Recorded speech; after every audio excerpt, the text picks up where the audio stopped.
다 요한복음 7장을 보시겠습니다. 7장 오늘은 25절부터 일단 36절까지 먼저 같이 읽으십시다. 시작. 예루살렘 사람 중에서 어떤 사람이 말하되 이는 그들이 죽이고자 하는 그 사람이 아니냐. 보라, 드러나게 말하되 그들이 아무 말도 아니하는도다. 당국자들은 이 사람을 참으로 그리스도인 줄 알았는가. 그러나 우리는 이 사람이 어디서 왔는지 아노라. 그리스도께서 오실 때에는 어디서 오시는지 아는 자가 없으리라 하는지라. 예수께서 성전에서 가르치시며 외쳐 이르시되 너희가 나를 알고 내가 어디서 온 것도 알거니와 내가 스스로 온 것이 아니니라. 나를 보내신 이는 참되시니 너희는 그를 알지 못하나 나는 아노니 이는 내가 그에게서 났고 그가 나를 보내셨음이라 하시니 그들이 예수를 잡고자 하나 손을 대는 자가 없으니 이는 그의 때가 아직 이르지 아니하였음이로라. 무리 중에 많은 사람이 예수를 믿고 말하되 그리스도께서 오실지라도 그 행하실 표적이 이 사람이 행한 것보다 더 많으려 하니 예수에 대하여 무리가 수군거리는 것이 바리새인들에게 들린지라. 대제사장들과 바리새인들이 그를 잡으려고 아랫사람들을 보내니 예수께서 이르시되 내가 너희와 함께 조금 더 있다가 나를 보내신 이에게로 돌아가겠노라. 너희가 나를 찾아도 만나지 못할 터이요 나 있는 곳에 오지도 못하리라 하시니 이에 유대인들이 서로 묻되 이 사람이 어디로 가기에 우리가 그를 만나지 못하리요. 헬라인 중에 흩어져 사는 사람에게로 가서 헬라인을 가르칠 터인가. 나를 찾아도 만나지 못할 터이요 나 있는 곳에 오지도 못하리라. 아멘.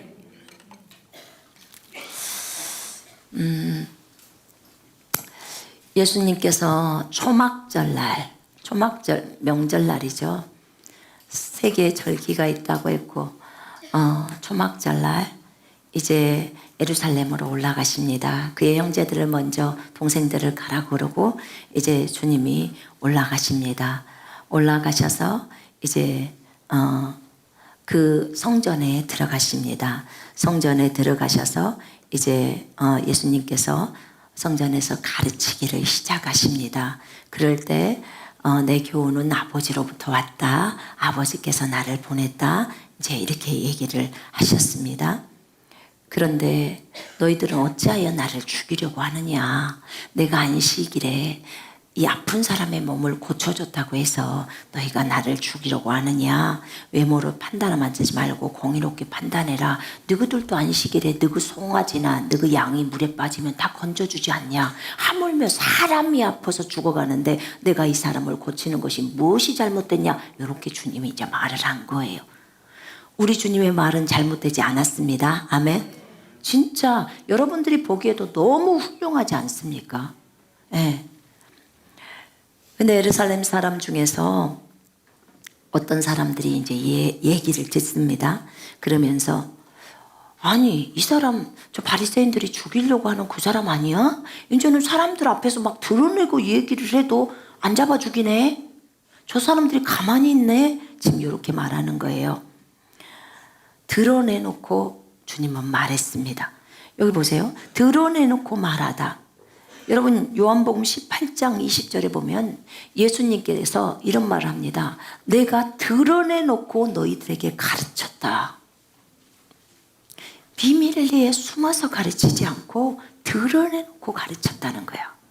근데 그때는 왜 안 잡아 죽이고 이제는 이렇게 하느냐라고 요한복음 18장에서 이제 주님이 말씀하십니다. 18장 20절에서 주님은 빛이시기 때문에 숨기지 않으십니다. 숨기지 않으셔요.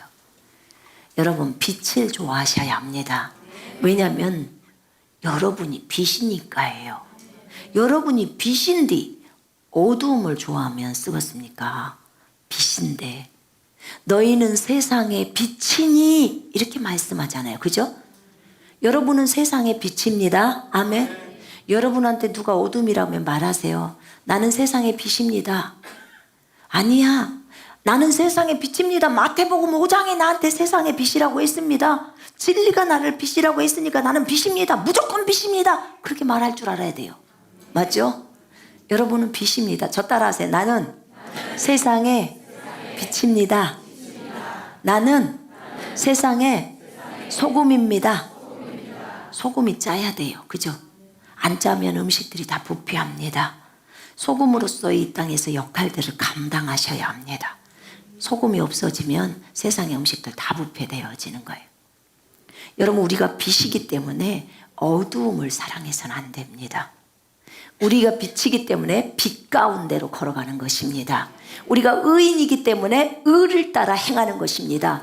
우리가 이미 거룩해졌기 때문에 거룩을 삶 속에서 살아가는 것입니다. 우리가 이미 십자가에서 죽었기 때문에, 우리 육신이 죽었기 때문에 어떻게 해요? 나는 날마다 매일 죽노라고 바울이 고백한 것처럼 그렇게 살아가는 것입니다. 아멘. 여러분, 잊지 마십시오. 우리가 하나님의 아들이 되었기 때문에, 딸이 되었기 때문에 이 땅에서 아들, 딸들로 살아갑니다. 우리는 이미 신분적으로는 그런 존재가 된 거예요. 그래서 이제 삶 가운데서 그렇게 진행해 가자는 것입니다. 신분은 됐는데 삶은 안 돼. 그럼 안 돼요. 절대 안 됩니다. 대통령의 딸이면 대통령의 딸처럼 살아가라는 거예요. 왕의 딸이면 왕의 딸처럼 살아가야 합니다. 아멘. 여러분, 살아가고 있습니까? 우리는 날마다 돌아봐야 합니다. 돌아봐야 합니다. 어느 때는 실패할 때도 있고 어느 때는 그렇게 살아갈 때도 있습니다.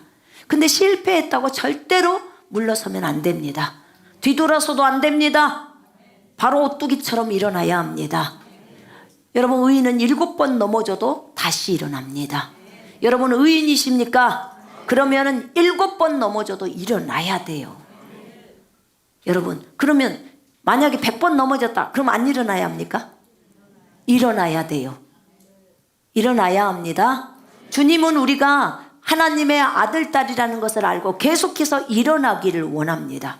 하나님은 우리가 뒤로 물러서는 걸 기뻐하지 않으십니다. 일어나야 돼요. 반드시 일어나야 합니다.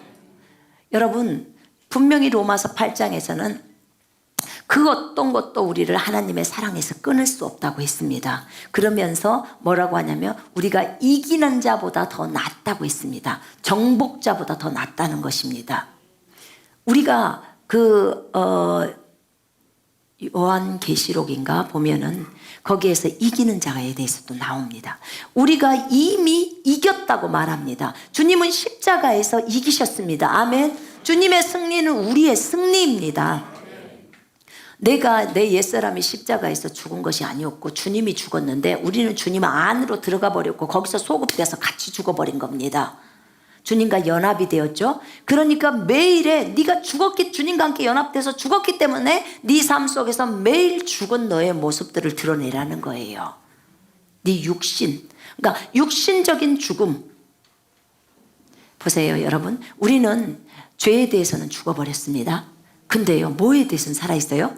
의에 대해서는 살아있습니다. 의에 대해서는 막 반응을 해야 돼요. 의가 옳은 거잖아요. 그죠? 예. 또 하나님에 대해서는 살아있습니다. 하나님이 말씀하시면 막 반응을 해야 돼요. 나는 십자가에 죽었어. 제가 처음에 실수했던 게 뭐냐면 나는 십자가에 죽었다는 거예요. 그러니까 하나님이 말해도 그냥 반응을 안 했어요. 제가. 그게 치우치는 거예요. 저 이거 해봤거든요. 그래서 이게 잘못된 거예요. 우리는 죄에 대해서 할 수 없는 그런 존재예요. 죄에 대해서 죽었어. 누군가가 육신적으로 말을 했다. 그러면 어떻게 해야 돼요? 듣지 마세요. 여러분의 귀를 주의하세요. 영적인 말을 들으세요. 이거는 영적인 말은 의잖아요. 그죠? 하나님의 말이잖아요. 거기에 대해서는 살아서 막 반응을 하시라는 거예요. 누군가 죄에 대해서 말을 하면 거기에 대해서는 죽어버리라는 거예요. 이거에 대해서 명확하게 알으셔야 합니다. 나는 죽었어. 나는 십자가에서 죽었어요. 그러니까 하나님이 말한 것도 죽어서 순종을 안 하고 이렇게 가면 안 돼요. 이건 미혹입니다. 완전히 치우쳐버리는 거예요. 그래서 이것을 분별해낼 줄 알아야 합니다. 주님은 드러나게 말씀하셨습니다. 바울도 사도행전 20장에 보니까 내가 드러나게 너희들에게 하나님이 나에게 알려준 것을 다 알려줬다 하면서 다 말합니다. 드러나게. 저도 거의 숨기는 게 없어요. 여러분들한테. 하나님이 저에게 알려준 거 다 알려드렸습니다. 숨기지 않았어요. 그거 놔뒀다가 어디다 써먹었어요. 그래서 어떻게 됐든지 여러분이나 저나 함께 그리스도의 장성한 분량까지 가야 합니다. 아멘. 주님이 그렇게 드러냈고 얘기했기 때문에 우리도 드러냈고 얘기를 하는 것입니다. 밝히 하나님이 알려주신 것들을 드러냅니다. 그들이 얘기한 거예요. 그러면서 그들이 하는 말이 이 사람은 어디서 왔는지 보세요. 이 사람이 어디서 왔는지 아노라. 그리스도께서 오실 때는 어디서 오시는지 아는 자가 없으리라. 여러분 그리스도 자 보세요. 마태복음 한번 펼쳐보실까요? 2장 마태복음 2장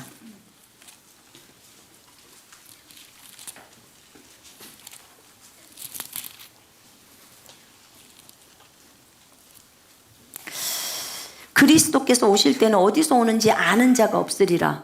왜 없어요? 그리스도가 오는 걸 다 알죠. 어디서 오는지. 자, 여기 보니까 헤롯이 동방박사가 왔어요.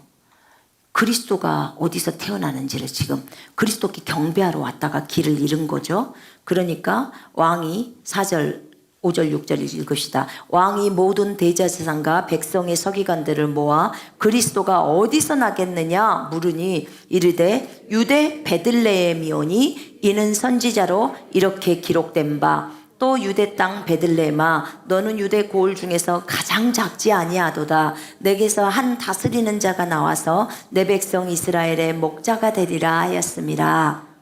지금 그리스도는 어디서 나옵니까? 베들레헴에서. 어디서요? 유대 땅 베들레헴에서. 거기서 나옵니다. 알고 있잖아요. 근데 이들이 이제 이렇게 말을 합니다. 거기 보세요. 42절, 7장 42절 한번 보실래요? 같이 읽겠습니다. 시작. 성경에 이르기를 그리스도는 다윗의 씨로 또 다윗이 살던 마을 베들레헴에서 나오리라 하지 아니하였느냐 하며 무슨 말이냐면요.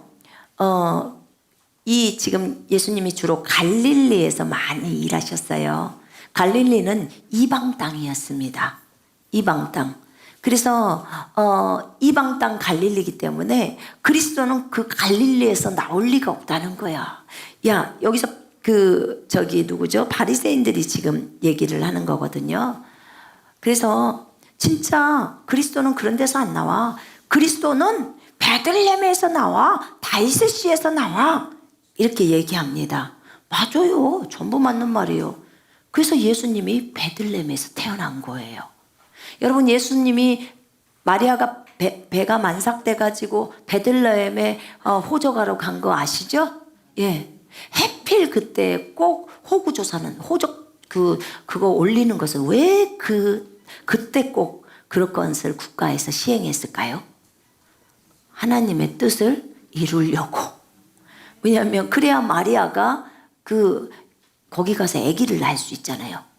그러니까 아기를 그리스도가 베들레헴에서 태어나야 되기 때문에 인구조사를 시키고 전체 국가가 몸살을 앓고 있어요. 하나님의 원대한 계획을 이루어야 되고 선지자의 애언이 응답되어야 하기 때문에 그런 거예요. 그래서 베들레헴에 갔고 마구간에서 태어난 거예요. 남들이 볼 때는 예수님이 거기 간지를 지금 바리새인들은 모르잖아. 거기서 태어난지를 모르니까 무슨 갈릴리 출신이 그러냐 이런데 사실 예수님은 갈릴리 출신이 아니고 베들레헴 출신입니다. 성경에 따라 다 이루어진 거예요. 말씀이. 그리고 거기 보니까 그리스도는 다윗의 씨로 또 다윗이 살던 마을 베들레헴에서 나오리라. 그리스도는 다윗의 씨라는 거예요. 예, 맞습니다. 그리스도는 다윗의 씨입니다. 마태복음 1장 1절 한번 펼쳐보세요.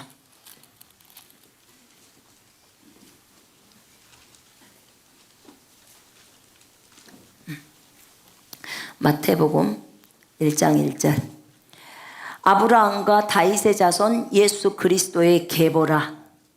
아브라함과 다윗의 자손, 다윗의 씨 맞죠? 예, 예수 그리스도. 예수 그리스도는 다윗의 혈통입니다.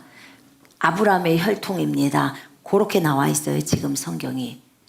육체적으로 보자면 그렇게 왔다 그 말입니다.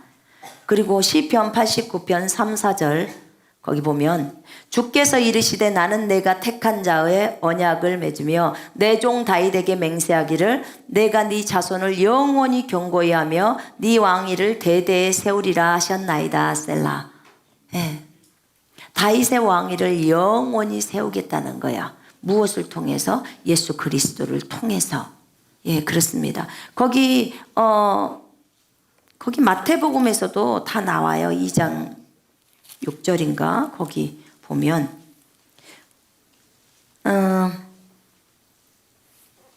2장 6절에 거기서 나와서 내 백성 이스라엘의 목자라고 하죠. 예, 이스라엘의 목자 그렇게 말합니다. 또 누가복음 2장 4절 한번 보십시다. 누가복음 2장 4절.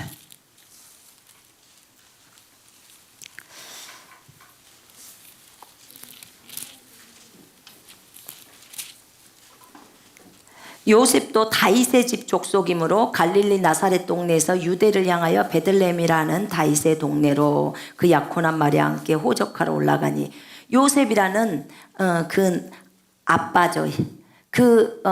예수님의 어머니로 등장하는 마리아와 요셉은 그 혼인하기로 약혼한 사이였습니다.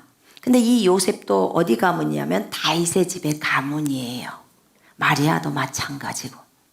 그래서 다윗의 족보라고 하는 겁니다. 이 족보가.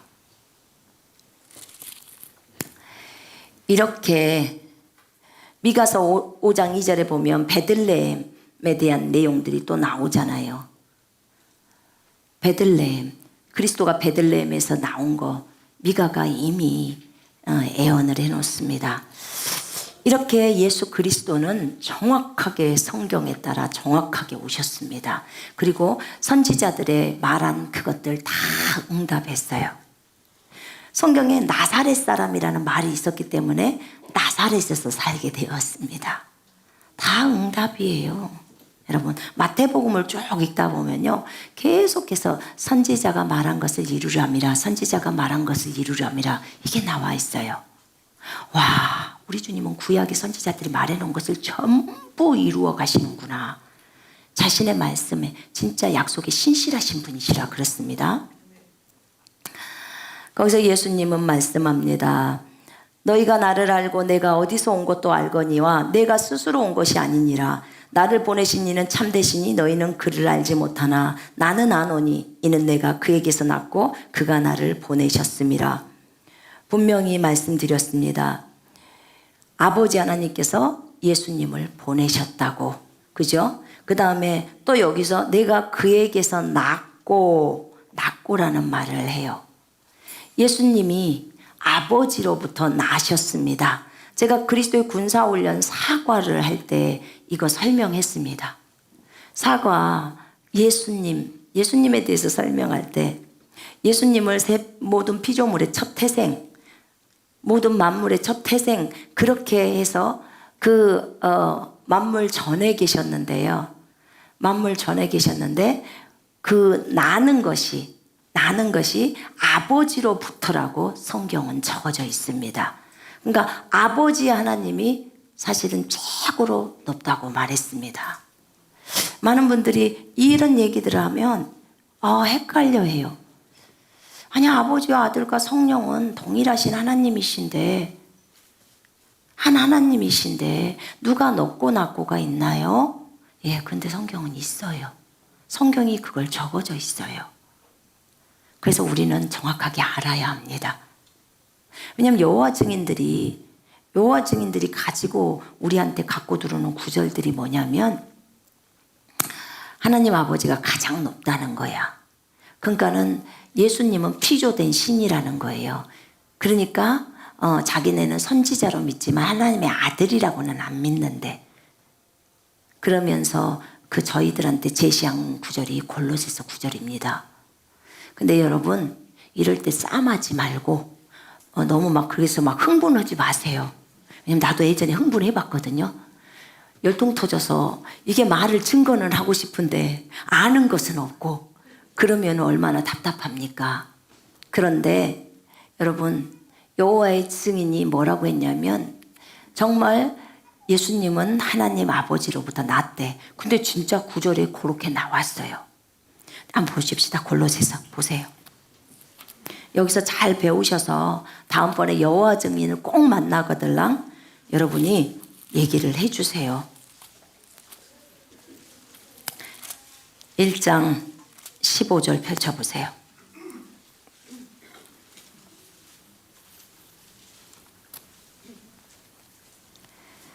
자, 1장 15절 16절 읽겠습니다. 시작. 그는 보이지 아니하는 하나님의 형상이시오 모든 피조물보다 먼저 나신 이시니.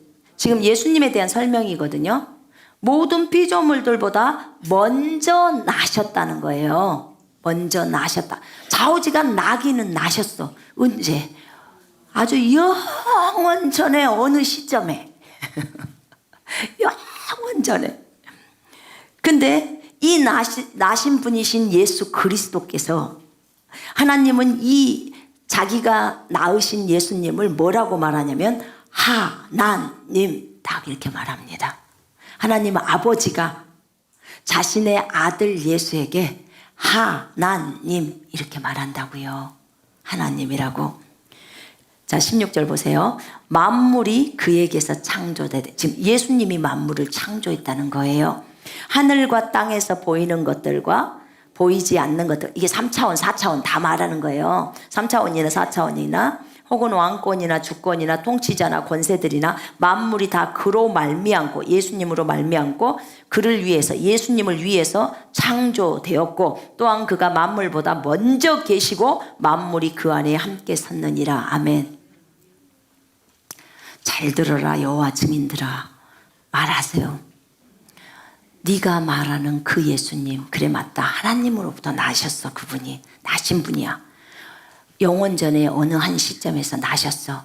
그런데 그 나셨던 그 하나님이 이 온 우주 만물을 만드신 하나님이라고. 너를 만드셨다고. 너를 창조하셨어. 왜냐면 여기 적어져 있잖아요. 16절. 그들은 꼭 15절만 제시해요. 그러면 구절을 그런 구절을 찾으면 안 돼요. 그죠? 왜냐면 16절이 바로 나와버리니까. 근데 저희들한테 제시할 때 15절을 딱 제시하는 거예요. 그래? 좋다? 그럼 16절까지 네가 한번 좀 읽어봐. 제가 그래요. 그러면 읽습니다. 그래, 그 예수께서 너를 만들었다고 하네. 너와 나를 만들고 천사도 만들고 3차원도 만들고 4차원도 만들었다는 창조주란다. 그럼 아무 말도 못합니다. 아무 말도 못해요. 여러분 고린도전서 1장 30절 한번 열어보실래요? 고린도전서 1장 30절 같이 읽으십시다. 시작. 너희는 하나님으로부터 나서 그리스도 예수 안에 있고 예수는 하나님으로부터 나와서 우리에게 지혜와 의로움과 거룩함과 구원함이 되셨으니. 아멘. 분명히 예수님도 하나님으로부터 나오셨습니다. 맞죠? 그러니까 우기지 마요.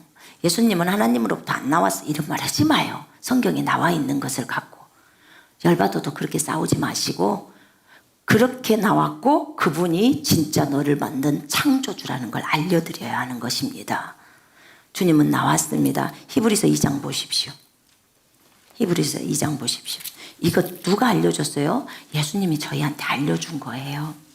자, 2장 자 11절 보겠습니다. 지금 예수님에 대한 설명입니다. 시작. 거룩하게 하시는 이와 거룩하게 함을 입은 자들이 다 한 근원에서 난지라. 그러므로 형제라 부르시기를 부끄러워하지 아니하시고. 자, 거룩하게 하시는 이는 지금 예수님 설명하고 있어요. 거룩하게 하시는 분은 예수님이고 거룩함을 입은 자들은 우리 그리스도인들입니다. 이 두 사람이 다 한 근원, 한 근원이 어디일까요? 아버지죠. 다 한 근원에서 난지라 그러므로 우리를 형제라 부르기를 부끄러워하지 않는다는 거예요. 이렇게 예수님은 아버지로부터 나오셨습니다. 여러분 정리를 하셔야 돼요. 아버지와 아들과 성령은 한 하나님이십니다. 한 하나님이라는 것은 하나님의 속성이 똑같은 하나님이시라는 거예요. 동일하게 진리세요. 동일하게 빛이세요. 동일하게 의로움이십니다. 변하지 않아요. 이 세 분은 동일하세요. 그런데 서열이 있어. 서열이 있으시더라고. 왜냐하면 크다 위대하다 이렇게 표현을 해요. 내 아버지는 나보다 크시니 나보다 위대하시니. 나와요 안 나와요? 나와요. 요한복음에 나보다 더 위대하시다고 예수님이 그렇게 말해요. 예수님이 누구한테 기도했어요? 아버지 하나님께 기도하셨잖아요. 그죠? 예. 그냥 솔직하게 인정해야 돼요. 왜냐하면 아들이니까. 만물이 우리에게 맡겨졌어요. 예수님이 창조하시고 이 만물을 우리에게 줬어요. 우리가 그 만물을 이제 다스릴 수 있도록 하신 거예요. 근데 고린도전서 3장에 보면 거기 보세요. 3장 마지막 부분에 너희는 그리스도의 것이요. 21절에 만물이 우리 거라고 해놓고 너희는 그리스도의 것이요. 그리스도는 누구 것이라고요? 하나님의 것이니라. 아멘. 고린도전서 15장 펼쳐보세요.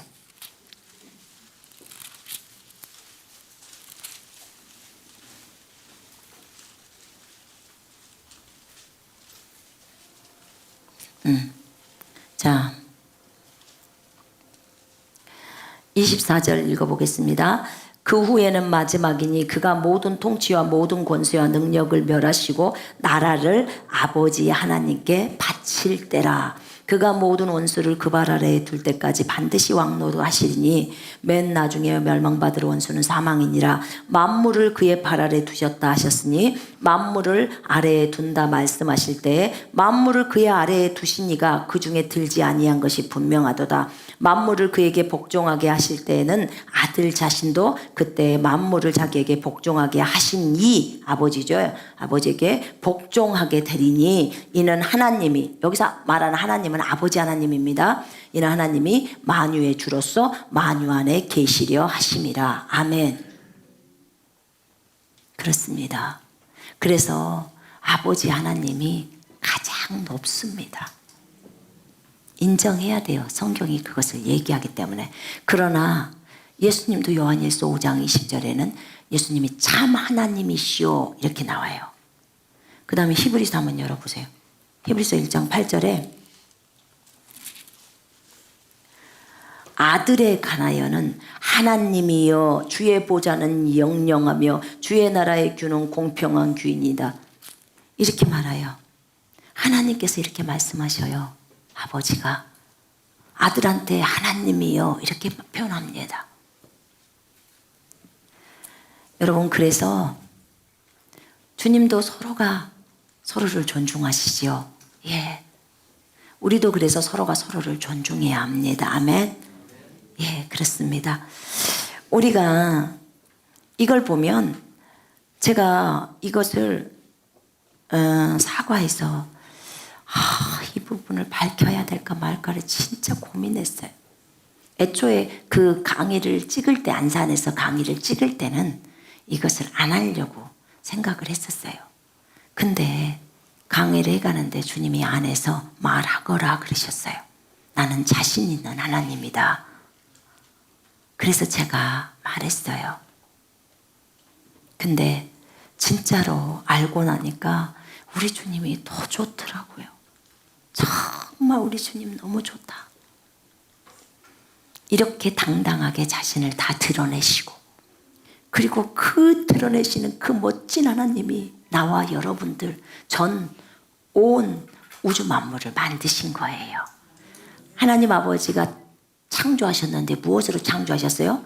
말씀으로. 말씀이 누구신데요? 예수님. 아시겠죠? 예수님을 통해서 온 우주 만물을 만드신 거예요. 그래서 예수님은 창조주십니다. 진심으로 믿으시기 바랍니다. 그 예수님을 이 땅에 보내신 분이 아버지라고 지금 예수님이 친히 증거를 하고 있는 겁니다. 아버지가 예수님을 보내셨습니다. 우리가 저번 주에 봤습니다. 17장에서 아버지가 나를 보내었고 나는 너희들을 보낸다. 제자들을 보내는 거죠. 그리고 어떤 제자들? 제자들을 통해서 또 믿게 될 사람들, 그들에 대해서 또 주님이 기도한 겁니다. 그들이 누군데요? 우리들이요. 우리들.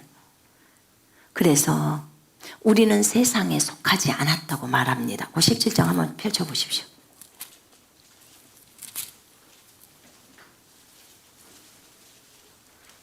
자, 8절 읽겠습니다. 시작. 나는 아버지께서 내게 주신 말씀들을 그들에게 주었사오며 그들은 이것을 받고 내가 아버지께로부터 나온 줄을 참으로 아오며 아버지께서 나를 보내신 줄도 믿었사옵니다. 14절. 내가 아버지의 말씀을 그들에게 주었사오매 세상이 그들을 미워하였사오니 이는 내가 세상에 속하지 아니한 같이 그들도 세상에 속하지 아니함으로 인함이니이다. 자, 18절. 아버지께서 나를 세상에 보내신 것 같이 나도 그들을 세상에 보내었고. 아멘. 예수님이 우리를 세상에 보낸 것입니다. 아멘. 예. 여러분은 어디 파송이라고요? 천국 파송. 여러분은 어디 파송? 천국 파송. 천국에서 파송한 선교사들입니다. 여러분들은 이제 전부 선교사예요. 어디 파송? 천국 파송 선교사. 천국 파송 선교사입니다. 자, 그들이 예수를 잡고자 하나 손을 대는 자가 없으니 이는 그의 때가 아직 이르지 아니하였습니다. 예. 왜냐하면 예수님은 6월절에 돌아가셔야 해요. 6월절 절기에. 여러분 출애굽기에 보면 그 어린 양을 잡아가지고 문설주에다 피 바른 거 기억나세요? 예. 그 6월절을 상징하거든요. 근데 예수님은 6월절 어린 양이세요. 그렇기 때문에 돌아가실 때도 반드시 6월절에 돌아가셔야 돼요. 그래서 지금은 어디에요? 초막절이잖아요. 그 다음에 6월절이 돌아와야 되는 거예요. 그때 돌아가셔야 되기 때문에 지금 뭐예요? 그의 때가 아직 이르지 않았기 때문에 손을 대는 자가 없다는 거예요. 그 얘기를 합니다. 여기서 그의 때가 아직 이르지 않았다는 말은 십자가에서 죽을 때가 이르지 않았다는 거죠. 그랬더니 무리 중에 사람들이 야 그리스도라는 그런 존재가 설령 온다고 해도 이 예수님보다 더 많은 기적을 행할 수 있겠냐? 이렇게 말합니다. 진짜 예수님이 기적을 너무나 많이 행했다. 이것을 지금 사람들이 이제 설명해 주고 있습니다. 근데 이들은 진짜 모르는 거죠. 그리스도가 예수인데, 그지요? 그리스도 메시아가 진짜 예수라 그 말입니다. 그래서 사람들이 막 수근수근대요. 아, 예수님이 이렇게 했대. 그가 정말 그리스도가 온다고 할지라도 그가 더 많이 일을 해. 그리스도보다 더 나은 사람이야. 이렇게 막 하니까 이제 바리새인들과 제사장들이 열이 받습니다. 열이 받아서 아랫사람들한테 가서 너희들 가서 예수 잡아와. 이렇게 명령을 합니다. 예수님 잡아오라는 거예요. 그래서 이제 예수님을 잡으러 갑니다. 이제 근데 예수님이 이런 얘기를 합니다. 내가 너희하고 함께 조금만 더 있다가 나를 보내신 이에게로 돌아가겠노라. 아버지한테 가겠다는 거예요. 그러면 이제 죽으시고 부활하셔서 올라가시겠다는 그 소리잖아요. 너희가 나를 찾아도 만나지 못할 터이요. 지금 이거 유대인들한테 하는 소리예요. 너희가 나를 찾아도 만나지 못할 터이요. 나 있는 곳에 오지도 못하리라. 이렇게 말씀합니다. 주님이 이렇게 믿지 않는 유대인들에게 이렇게 말을 합니다. 이 말을 하니까 유대인들이 이렇게 얘기해요. 아니, 그러면 저 예수님이 그 어디 헬라인들, 이방인들이 사는 그 마을로 가서 거기서 흩어져 가서 자기 그것을 가리키고 살겠다는 건가? 이렇게 얘기합니다. 그러니까 주님이 한 번 더 얘기해요. 나를 찾아도 만나지 못할 터이요. 나 있는 곳에 오지도 못하리라. 그러니까 요한복음 요 8장에서도요. 요 부분이 또 나와요. 그러니까 사람들이 그 사람이 저 사람이 자살하려고 하는구나. 우리가 만나지 우리가 찾아도 못 만나고 거기를 갈 수가 없다고 하니까 자살해서 죽으려나? 이런 말도 합니다. 나중에 주님은 이 말씀을 그 제자들에게도 합니다. 제자들에게도 합니다. 그 불신자들한테도 얘기도 하고 나중에는 또 제자들한테도 하게 됩니다.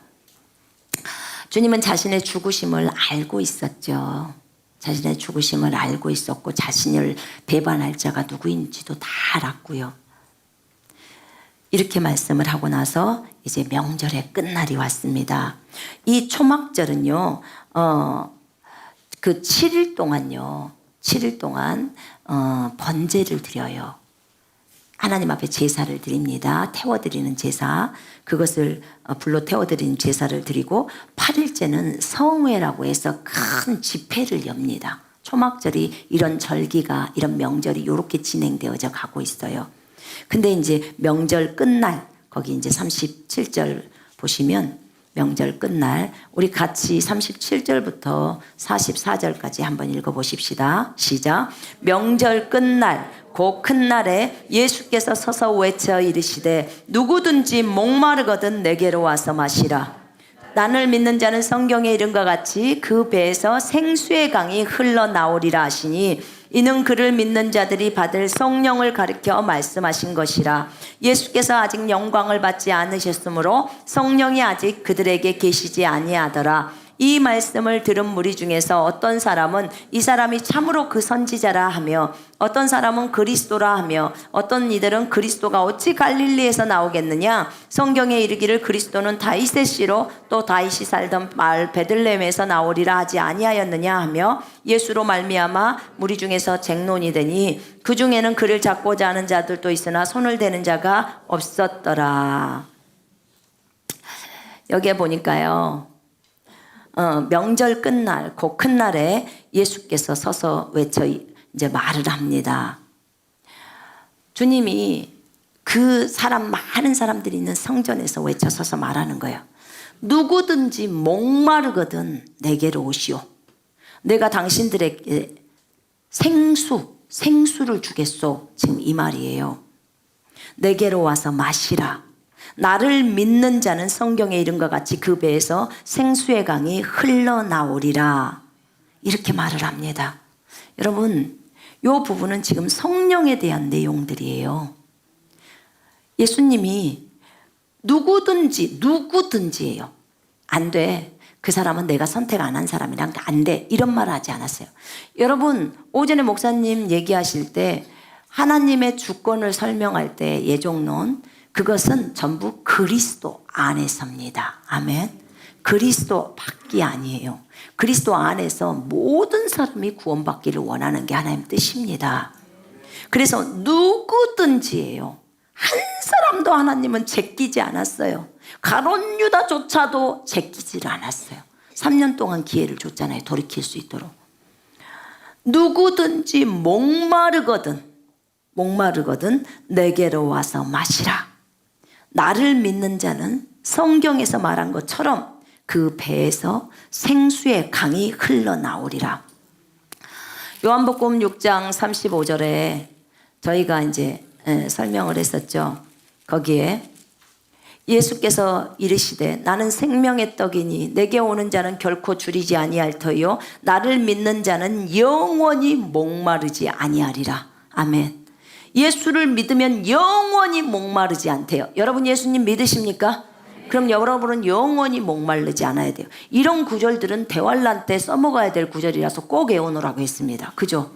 목마르면 이 말씀 갖고 주님께 말씀 드려야 돼요. 그럼 주님은 우리한테 물을 줘야 돼요. 왜냐면 예수를 믿었으니까. 그죠? 믿는 자는 영원히 목마르지 않는다고 했으니까. 이것이 여기는 뭐 영적인 거야, 이건 육신적인 것이 아니야, 그런 말 안 적어졌어요. 그러니까 우리는 주장할 수 있습니다. 안 적어놓고 놓은 게 얼마나 천만다행이요. 그죠? 예. 왜냐하면 그때 물도 물이 피가 되고 막 이러니까 얼마나 그때 갈증이 나겠습니까? 생수를 원할 거 아니겠습니까?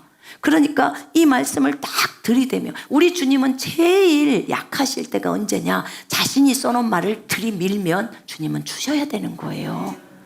우린 또 그걸 잘 알고 있잖아요. 그래서 잘 활용을 해야 합니다. 그래서 그 예수님을 믿는 자는 결코 목마르지 않습니다. 목마르지 않아요. 그래서 거기서 생수의 강이 흘러나온다고 했습니다. 요한복음 4장 14절 한번 볼게요.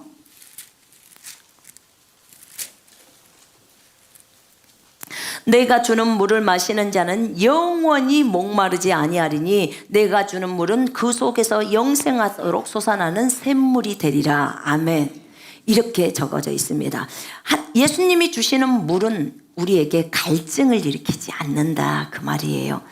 그러면 여기 보니까 요한복음 4장 10절에도 주님은 우리에게 생수를 주시겠다고 약속하셨습니다. 생수.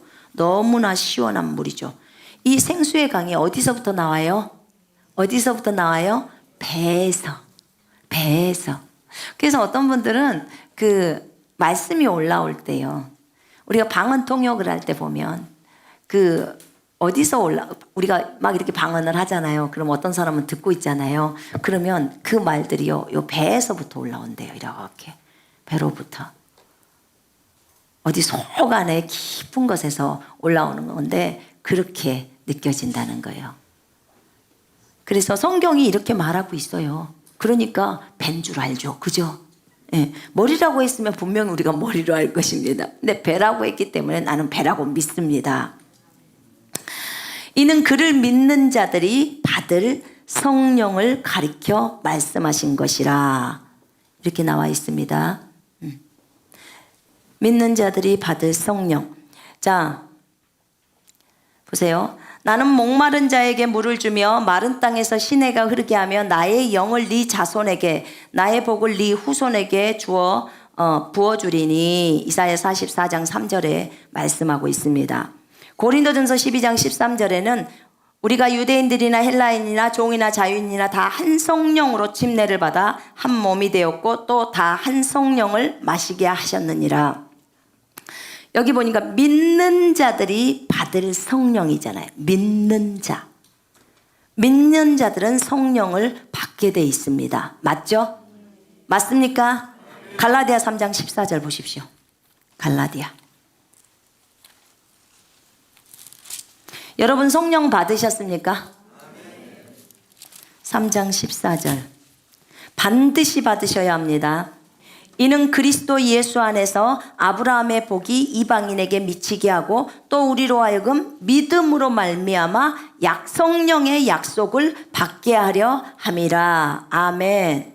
성령의 약속을 받게 한다고 해져 있습니다. 사도행전 2장 한번 보십시다. 사도행전 2장.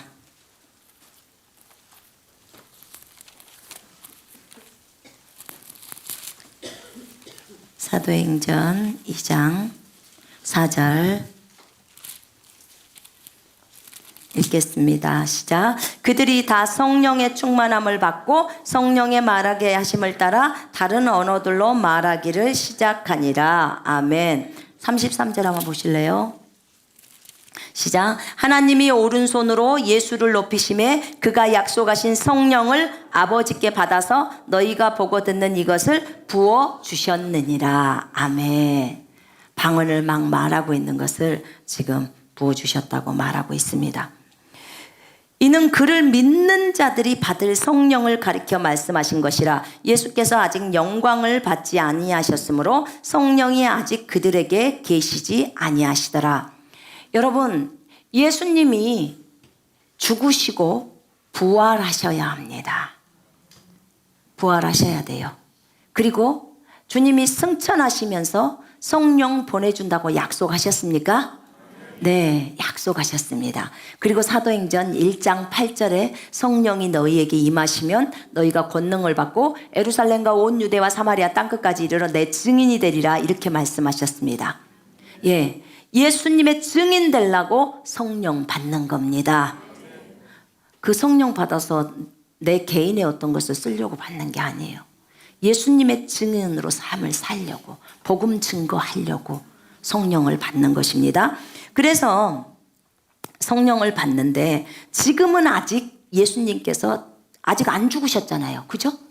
아직 부활도 안 하셨잖아요. 그렇기 때문에 성령이 오실 수 있어요, 없어요? 없어요. 제자들에게 올 수 없어요.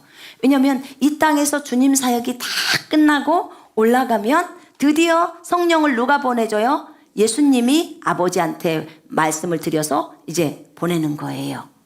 그러니까 그 예수님이 살아계셨을 때는 누가 사역을 해야 되냐면 예수님이 사역을 해야 돼요. 예수님이 죽어야 돼요. 반드시 죽어야 돼요. 그리고 부활하셔야 되는 거죠. 그 다음에 예수님 올라가시고 나서 그 다음부터는 이제 성령 시대가 펼쳐지는 거예요. 예수님 시대가 아니고 성령 시대예요. 예수님의 영이 누구신가요? 성령이십니다. 네. 진짜 영이 그 본체라고 했잖아요. 그죠? 이 성령은 아버지의 영이시기도 하고요. 예수님의 영이시기도 합니다. 그래서 우리가 우리 안에서 예수님에 대해서 알려주시고 아버지에서 알려주시는 분이 성령님이세요. 성령님. 그리고 우리가 주님, 예수님 이렇게 교제해도 아무런 문제가 없는 게 그분이 예수의 영이세요. 예수님의 영. 자, 이렇게 해서 성령은 아직 오시지 않았습니다. 그런데 나중에 이제 예수님이 올라가시고 나서 성령이 내려옵니다. 그죠? 근데 이 성령은 부어지는 성령님이세요. 위로부터 부어지는 성령님. 왜냐하면 예수의 증인 되려고 부어지는 성령님. 자, 보세요. 우리가 성령을 받는다고 말할 때 좀 헷갈려 하시는 분들이 있어요. 여기는 분명히 믿는 자들이 받을 성령이요. 어떤 사람이요? 안 믿는 사람이 성령 받을 수 있어요? 없어요. 불가능합니다. 근데 이 성령을 받는 순서가 어떤 사람은 이렇게 말을 해요. 예수를 받아들이고 침례를 받고 나서 성령을 받아야 합니다. 그랬더니 어떤 분이 아닙니다. 아닙니다. 먼저 예수님을 믿고 성령을 받고 또 침례를 받습니다. 다 맞아요. 여러분 다 맞다고. 왜냐하면 성경에서 이 종류가 세 종류가 다 나와요. 그러니까 그걸로 싸움하지 마요. 아셨죠? 제가 보여드릴게요. 자, 사도행전 8장 한번 열어보세요.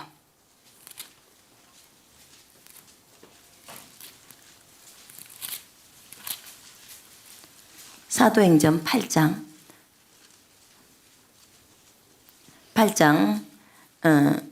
이제 7장에서 박해가 일어납니다. 예루살렘에. 그래서 예루살렘 교회 다 쪼개지고 다 흩어버려요. 왜냐하면 저들끼리 모여서 짝짝꿍하고 예수님 좋다 하면서 예루살렘에서만 복음 전하니까 전 사마리아 땅끝까지 이르러 증인이 되라고 했는데도 계속 거기만 있으니까 박해가 딱 들어와요. 그러니까 전부 흩어져 사도만 남고. 그리고 이제 이 빌립 집사도 사마리아로 갑니다. 사마리아 땅으로 가요. 사마리아 땅에 가서 복음을 증거합니다. 사마리아는 그때 혼혈들이 많이 있었어요. 유대인들하고 혼혈들이. 그래 나서 이방인들하고 또 혼혈들. 그래서 이제 그곳에 가서 복음을 전하고 능력을 행합니다. 그때 그곳에는 마술사라고 하는 시몬도 있었는데 그도 마술 부리는 것을 다 버리고 예수 그리스도를 믿습니다.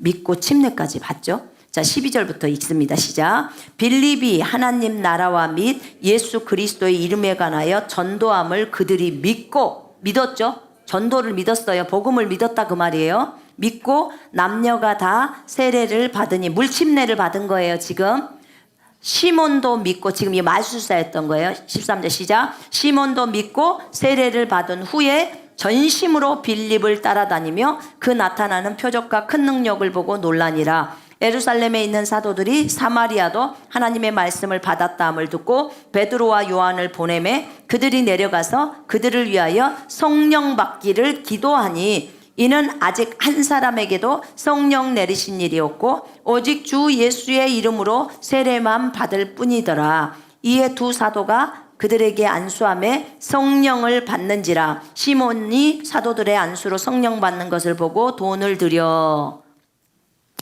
이 돈 주고 이거 좀 사자고 하는 거야. 성령 이렇게 주는 것을. 그러니까 베드로한테 혼나죠.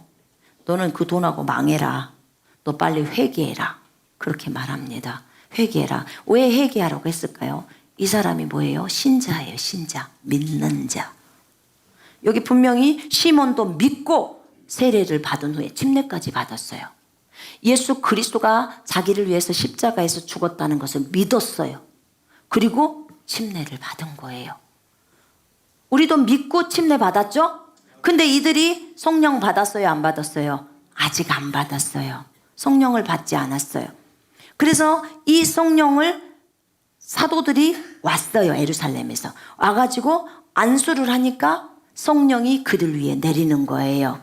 이해되십니까? 이렇게 되는 거예요.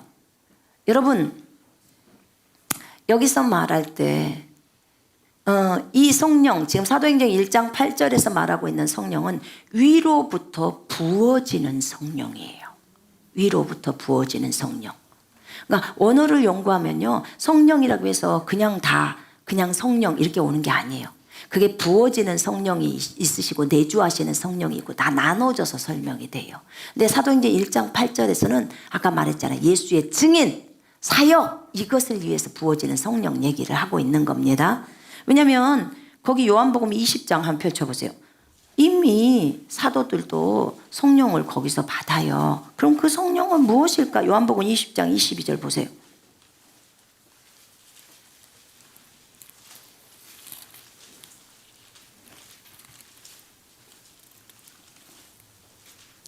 자, 예수님이 마지막 부활하고 나서 나타나십니다.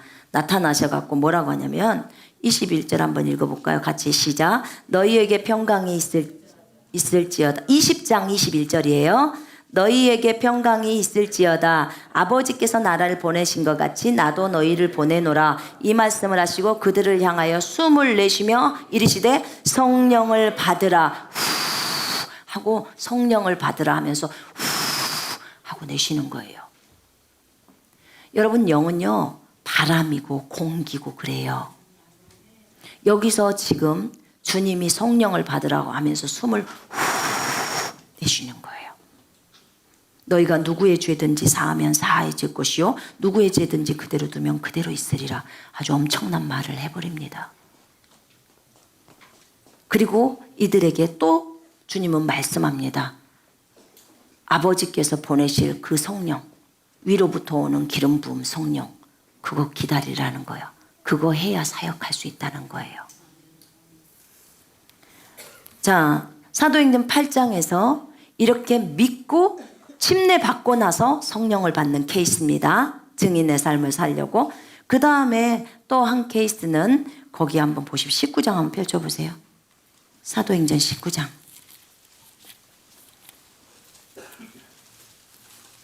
사도행전 19장. 자, 거기 보면요. 19장 1절부터 6절까지 한번 같이 읽으실까요? 시작.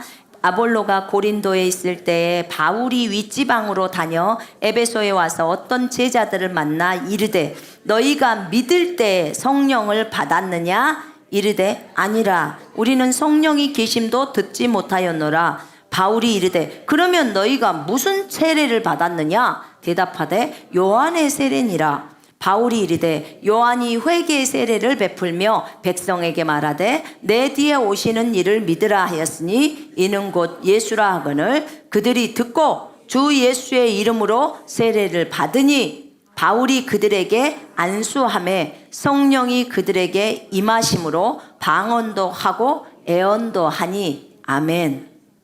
자, 이들은 제자들이었는데요. 제자라고 했습니다. 그런데 이들은 누구의 세례를 받았냐면 요한의 세례를 받았습니다. 침례인 요한 있잖아요. 세례자 요한. 그 회개의 침례에 대해서만 알고 있었던 것입니다. 그러니까 이들은 예수님을 잘 몰랐어요. 그래서 바울이 예수님을 증거해 줍니다. 복음을 전했겠죠. 그리고 그들이 듣고 주 예수 이름으로 세례를 받았으면 예수님을 믿었다는 소리예요. 믿고 여기서 물침례를 받은 것입니다. 여러분, 이 물침례 굉장히 중요합니다. 반드시 구원받고 물침례 받으셔야 합니다. 아까 8장 사도행전 8장에서도 분명히 저들이 믿고 침례까지 받았다고 했습니다. 주님의 지상 대명령에 침례가 들어가 있습니다. 물침례가. 그래서 여러분 물침례를 이렇게 소홀히 여겨서는 안 됩니다. 얼마나 중요하면 주님이 지상 대명령에다 그걸 해놓냐고요.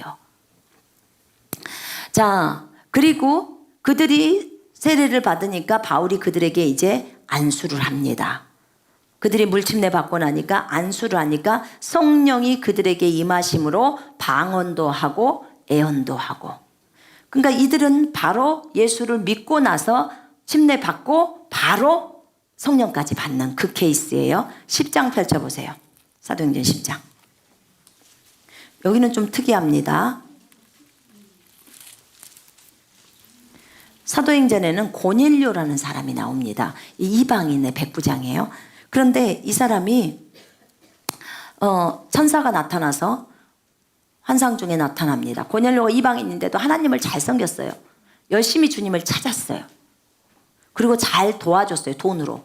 그래서 이제 이 고넬료에게 주님이 천사를 보냅니다. 이방인들한테. 그래서 하나님은 사람을 외모로 취하지 않으세요. 이방인일지라도 주님을 찾으면 천사가 나타납니다. 근데 천사가 직접 말을 안 해주고 가서 베드로 데려다가 복음 들어라 이렇게 한 거예요. 아니 자기가 말해주면 되지, 이 양 나타났으니까. 근데 복음은 천사들에게 맡겨지지 않았어요. 그렇기 때문에 베드로를 부르라고 하는 거예요. 사람에게 맡겨졌기 때문에. 그리스도인들이 전해야 되는 거예요. 그래서 베드로를 불러왔어요. 그래서 이제 상황을 설명했어요. 천사가 이렇게 해서 말했다. 그러니까 베드로가 이제 거기서 예수님의 복음에 대해서 설명을 쫙 합니다. 그래서 예수님이 이렇게 십자가에서 피 흘려 죽으셨고 43절 읽어볼까요? 시작. 그에 대하여 모든 선지자도 증언하되 그를 믿는 사람들이 다 그의 이름을 힘입어 죄사함을 받는다 하였느니라. 여기까지 지금 설명했어요. 이 이름 때문에 죄사함을 받는다고. 이 이름을 힘입어서 예수 때문에. 거기까지 설명을 하는데 베드로가 이 말을 할 때에 성령이 말씀 듣는 모든 사람에게 내려오시니. 아직 영접 기도도 안 했고요. 지금 예수님이 이런 분이야. 그래서 이 이름 믿으면 죄사함을 받아. 여기까지 지금 설명한 거예요. 근데 이 고넬료는요, 이미 하나님 말씀을 들으려고요, 하나님 앞에 자기네가 앉아있다고 하면서 아예 기다리고 그 주님을 받아들이고 작정한 사람이에요. 그러니까 이 말을 할 때 벌써 말을 들으면서 지가 속으로 믿어버렸겠지라. 그죠? 그러니까 성령이 말씀 듣는 모든 사람에게 내려오시니 베드로와 함께 온 할례 받은 신자들이 이방인들에게도 성령 부어주심으로 말미암아 놀라니. 어떻게 성령 부어줬다는 걸 알아? 이는 방언을 말하며 하나님 높임을 들음이러라. 아멘. 그래서 방언이 성령 받은 것에 대한 증거예요. 방언이. 여러분이 방언하시는 거 있으면 성령을 받은 거예요. 저는 방언이 유창하지 않아서. 유창하면 뭐 할 것이요? 그걸 뭐에다 써먹으려고요? 방언을, 주님이 방언이 좋다고 하니까 그 방언을 열심히 잘하면 되는 거예요. 네? 그래서 내가 믿음 안에 굳건히 세워지면 되잖아요. 방언은 자신을 세운다고 했으니까. 유창하게 해서, 아니 그래도 제 말은 좀 일본어라든지 좀 이렇게 중국어라든지 영어라든지 이런 거 하면 좀 멋있어 보이잖아요. 왠지 좀. 그거는요, 자기를 드러내는 것 뿐이에요. 나는 따따따만 해도 환상 보고 계시 들리고 다 그러면 좋겠네. 따따따만 해도요, 랄랄라만 해도 그게 좋은 거. 실제 실속이 있어야지요. 그죠? 실속이 있어야 돼요. 실속이. 잘난 척할 필요가 없습니다. 은사 주면 감사하다고 받으면 됩니다. 거기서 내가 이거 이렇게 해주세요, 저렇게 해주세요 말할 필요가 없습니다. 그래서 방언을 말하며 하나님 높임을 들음이러라. 이에 베드로가 이르되 이 사람들이 우리와 같이 성령을 받았으니 누가 능히 물로 세례 베품을 금하리요 명하여 예수 그리스도 이름으로 세례를 베풀라 하니라. 그러니까 이분들은 복음을 듣고 순간 믿고 먼저 성령부터 받아 불고 물침례를 받는 거예요. 그러니까 예수를 믿고 침례 받고 성령을 받든지, 믿고 성령 침례부터 받고 그 다음에 세례를 받든지 물 세례를 받든지 다 상관없다 그 말이에요. 아멘. 그래서 중요한 것은 성령 받는 게 중요합니다. 성령 받는 거. 세례는 침례는 주님과 함께 하나로 연합하는 거잖아요. 연합이에요. 이렇게 성령에 대해서 예수님은 명절 끝날에 아주 큰 목소리로 알려줍니다. 그러니까 이 사람들이 이 말씀을 들은 무리들이 이 사람 선지자야. 이 사람 그리스도야. 뭐야? 그리스도는 갈릴리에서 안 나와. 아까 그렇게 덤비는 거야. 그리스도는 갈릴리에서 안 나와. 베들레헴에서 나와. 막 이렇게 얘기를 하는 거죠. 다윗의 씨에서 나온다고 했다고. 근데 예수님이 다윗의 씨란 말입니다. 그걸 모르기 때문에 이렇게 덤비는 거죠. 예수로 말미암아서 무리 중에서 쟁론이 일어나니까 그런데도 아직도 그 예수님을 잡고자 하지만 손을 대는 자가 없어요. 왜요? 아직 유월절 안 됐으니까. 그런 거예요.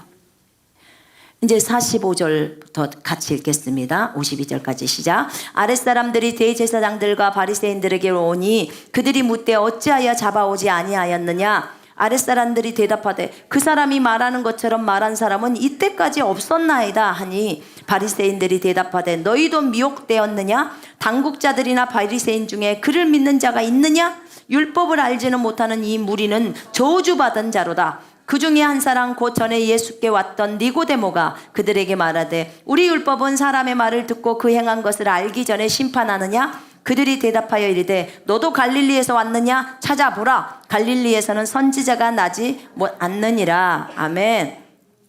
자, 여기 보니까요, 이제 아랫사람들이 예수님을 잡으러 갔는데 주님이 막 뭐라고 하냐면 너희들 배에서 생수의 강이 흐른다는 거야. 누구든지 목마르거든 내게로 오라. 막 이런 말씀을 하는 거예요. 그러니까 이 아랫사람들이 갔다가 껍복 주는 거. 어머, 저런 말씀을 지금까지 한 번도 들어본 적이 없는데. 그러면서 어머, 저런 분은 진짜 세상에 없어. 이렇게 한 거예요. 그리고 이제 그 바리새인들이 시키는 대로 이제 옵니다. 그러니까 왜 안 잡아왔냐? 예수를 왜 안 잡아왔냐? 그러니까 이 사람들이 그런 거예요. 그 사람처럼 말하는 사람 지금까지 본 적이 없습니다. 너희들 완전히 미혹됐다. 예수한테 완전히 미혹됐다. 지금 이러는 거예요. 이 바리새인들이. 그러면서 야, 어느 누구도 여기서 예수 믿는 사람 아무도 없어. 바리새인 중에서도 없어. 그렇게 말했더니 갑자기 니고데모가 딱 말을 해요. 니고데모가 누구예요? 바리새인이죠. 그 율법을 지키는 자죠.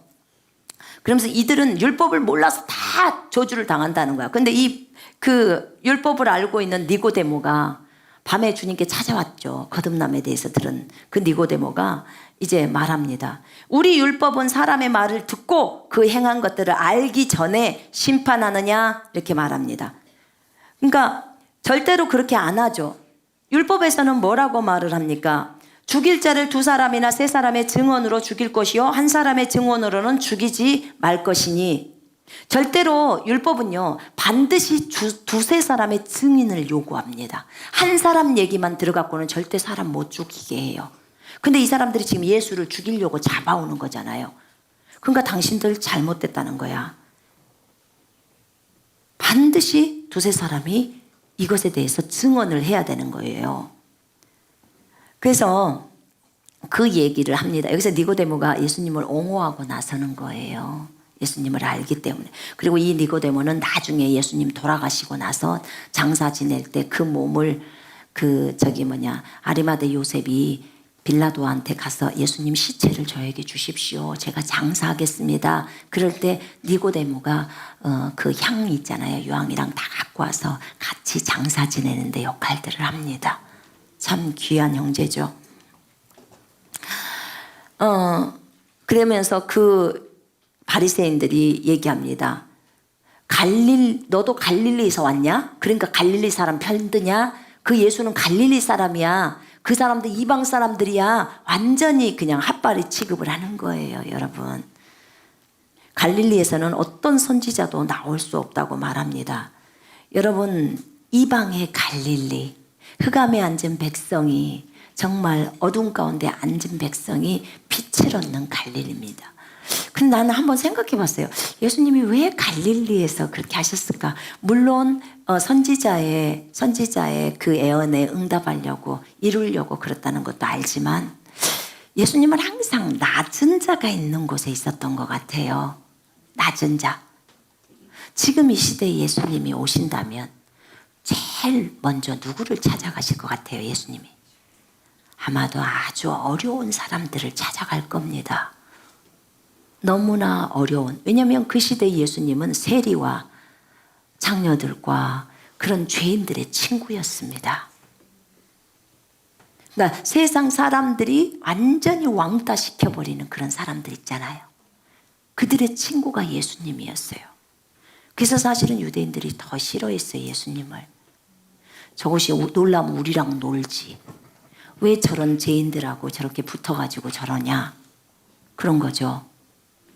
이 시대에 예수님이 오셔도 아마도 주님은 그런 아주 낮은 자들이 처해 있는 그곳으로 가실 것입니다. 우리가 우리 주님의 성품을 볼 때 그래요. 갈릴리 이방 지역에, 이 팔레스타인 지역이었거든요. 근데 제가 그 12월 달에, 작년 12월 달에 이스라엘 가보니까 우리가 물론 유대인들을 돕고 하지만 사실은 팔레스타인들 그 사람들의 마음이 참 좋더라고. 이슬람만 안 믿으면 딱 좋겠어. 왜냐하면 이 사람들이요, 복음 전도를 하러 가도요, 팔레스타인들은 그 사람들이 오면 맞아들여서 음식도 주고 다 그러는데 유대인들은 쳐다도 안 봐요. 강아지 같은 이방인이라는 거예요. 강아지 같은.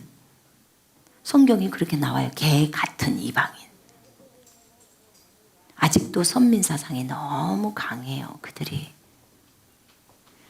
그래서 그런데 우리 주님은 유대인이면서도 갈릴리에서 주로 사역을 하셨어요. 진짜 예루살렘에서는 주님이 필요한 명절 때라든지 꼭 필요할 때만 가신 거예요. 주님은 이 땅에 오셨을 때도 약자 편에 서셔서 그들에게 복음을 증거해서 어떻게든지 예수를 믿을 수 있도록 하셨던 거예요. 근데 우리도 이 부분에 있어서는 동일해야 되지 않을까 싶습니다. 갈릴리에서 일하신 것처럼 우리가 저 지역은 너무 더러워 그러니까 가면 안 돼. 그래서는 안 돼요. 애들한테도 여러분 절대로 그래서는 안 돼요. 저들에게 복음은 증거되어져야 합니다. 여러분 우리가 더러워서 우리를 피했다면 외국 선교사들이 우리나라에 들어오지 않아요. 외국 선교사들이 진짜 우리나라 그 당시에 우리나라를 봤을 때는요, 앞이 안 보였대요. 앞이 안 보였대요. 정말 무지하고 얼굴도 안 내놓고 여자들 이렇게 한복으로 이렇게 뒤집어 쓰고 이렇게 얼굴도 가렸잖아요. 그리고 절대 외국을 나쁘게 욕해가지고 이렇게 안 했잖아요. 그런데도 그들이 하나님이 그 마음을 조선해 주니까 배를 타고 조선으로 들어오고 목 잘려서도 죽으면서도 들어오고 자녀들 조선 땅에다 다 묻었잖아요. 여러분 양화진 가보세요. 서울의 양화진. 나는 반드시 여러분들 한 번은 가봐야 된다고 봐요. 가셔서 우리나라를 위해서 죽은 선교사들 무덤절 좀 보세요. 애기들 무덤 엄청 많아요. 자녀들도 죽고 남편도 죽고 부인도 죽고 이 조선이 너무너무 세균이 많아서 풍토병에도 죽고 병 걸려서 죽고 들어오자마자 배 타고 오자마자 불질름을 당해서 죽고 목을 베어서 죽고 이 조선 땅이 뭐라고 우리를 어떻게 그렇게 사랑해서 언제 봤다고 우리를 품고 그렇게 들어와서 여기서 복음 때문에 죽냐 말입니다. 그러지 않았으면 우리에게 복음이 어떻게 들어왔습니까? 그분들의 수고와 희생이 아니면 어떻게 복음이 이 나라에 들어오냐고요. 여러분 우리는 빚을 갚아야 합니다. 우리도 복음 들고 다른 나라로 가야 합니다. 북한이 열려도 가야 되고 다른 나라도 가야 합니다. 아멘. 여기가 조사오니 하면 큰일 나요. 그래서 정말 소외된 계층들 돌아볼 수 있어야 합니다. 왜냐하면 예수님이 오신다면 오늘 그곳으로 가실 것이기 때문에. 우리가 예수잖아요. 그죠? 예수님이 우리 속에 있잖아요. 여러분들이 작은 예수잖아요. 그러니까 예수님이 돼서 거기 가야죠. 가서 복음도 전하고 쌀도 주고 먹을 것도 주고 아픈 사람 안수도 해주고 예수님이 말씀하셨던 대로 가르침도 해주고 그거 해야 되지 않겠습니까? 전 세계에서 이 방송을 보고 계시는 분들, 우리 모두 이거 깊이 생각해야 합니다.